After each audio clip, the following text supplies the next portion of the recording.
Okay, I want to try to go through this um, fairly quickly, but okay, this is our case file from Shasta County Superior Court, and this is case number 194478.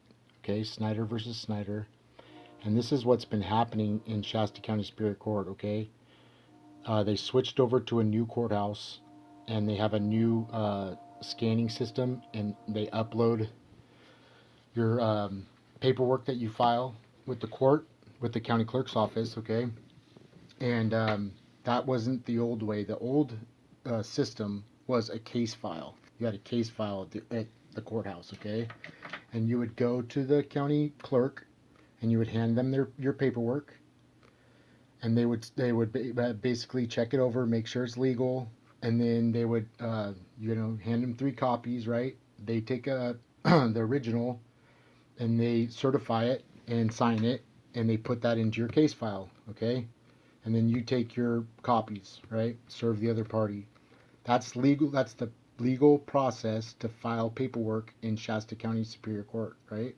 What's been happening in our case file is that somebody that has access to the case file after paperwork has been filed, okay, they're changing records, and they're changing court orders, and they're changing what has been filed into the case file, okay, what's been filed in the court.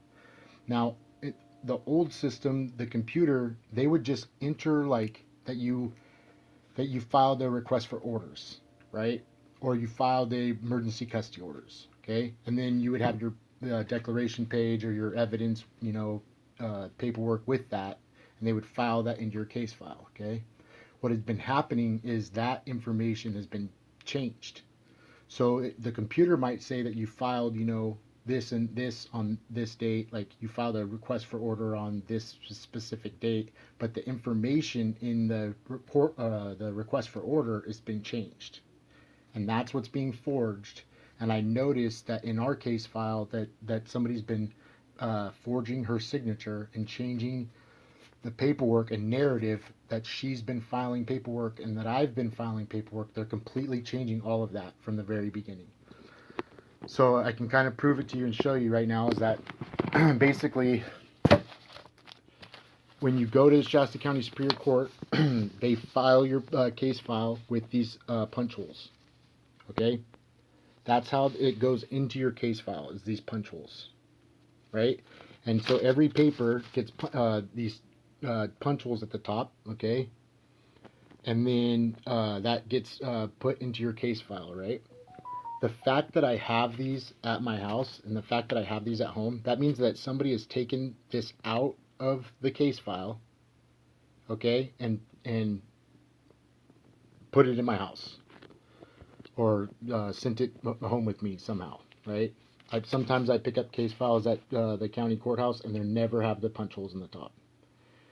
And so let me kind of explain that, right? So somebody had been breaking into my house and stealing records from me and putting records back that they had changed.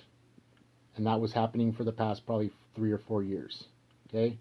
So the fact that I have these whole punch papers in my house and these records right here, I'll tell you what happened, okay? Somebody, I believe Kendra Snyder and her attorney, Shelley Morgan, filed this paperwork in the Shasta County Superior Court, and somebody took it out because they didn't want anybody to see it and they didn't want anybody to look at what they had filed. They took it out of the case file, and so now the case file doesn't have this information, but this is all the information that Kendra Snyder wanted to put in the case file for everybody to see, okay? And because I've never seen it before, so I don't know who prepared it and why it's here, but I do know that these holes in the top is how they put the paperwork in your case file. Okay. These declaration pages are prepared by somebody with clerk experience or judge's experience. This is not made from Kendra. I can tell because kind of like some of the things that they talk about. And then not only that, but I've noticed a lot of these declaration pages are put into the case file after there's a decision being made. So there was a decision to be made in October to grant her temporary custody orders of my two youngest kids, and then I got copies of the case file, and they in the case file there was a declaration page, and it was like from a month prior to that that said this is the reasons why so and so granted her temporary custody orders. That's what's been happening in Shasta County Superior Court for the past, I would say, couple of years at least, or maybe 3 or 4 years. Okay, so these declaration pages, and then I can spend a lot of time kind of going through what it says, but these declaration pages, these are new in the case file, and I know that because I have copies of the case file from 2020, and then I got another copy in 2022, and then I just recently got a copy in 2023. Okay, so that's the forgery, that's the altering of records. Okay, and I can go through a lot of this very, quickly. I don't have a lot of time, but so basically,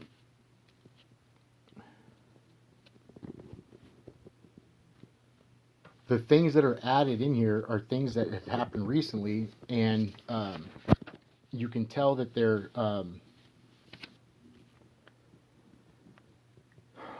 I don't know how to describe it. Like they're controlling the narrative.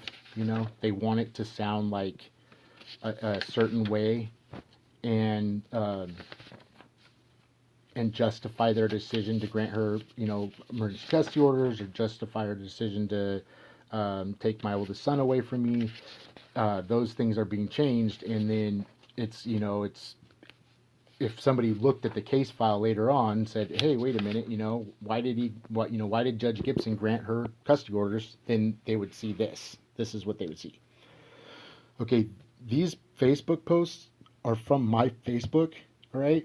And when they were posted, okay? And the fact that these are punched on the top and they're not in the case file, it's really alarming, because for one, that means that Kendra Snyder and Shelley Morgan wanted to put these in the case file, but two, it got taken out. Like somebody took it out, and who did that, right? So it says Jax 11, Ava 9 haven't been seen or heard from in a month. Jace and I keep calling Kendra Snyder and she won't answer the phone. Kendra Snyder said she hasn't seen Jackson Ava in months. Okay? The fact that that's highlighted, that's the last time that I talked to Shelley Morgan on the phone. And Kendra called me and said she hadn't seen Jackson Ava in months. Okay? And she's basically, I'm saying it on Facebook, and her and Shelley Morgan are filing this into the case file. And look, it says right here, it says Shelley Morgan. So there's no reason why I would have that, There's no reason why it would say Shelley Morgan up here and the date right here, and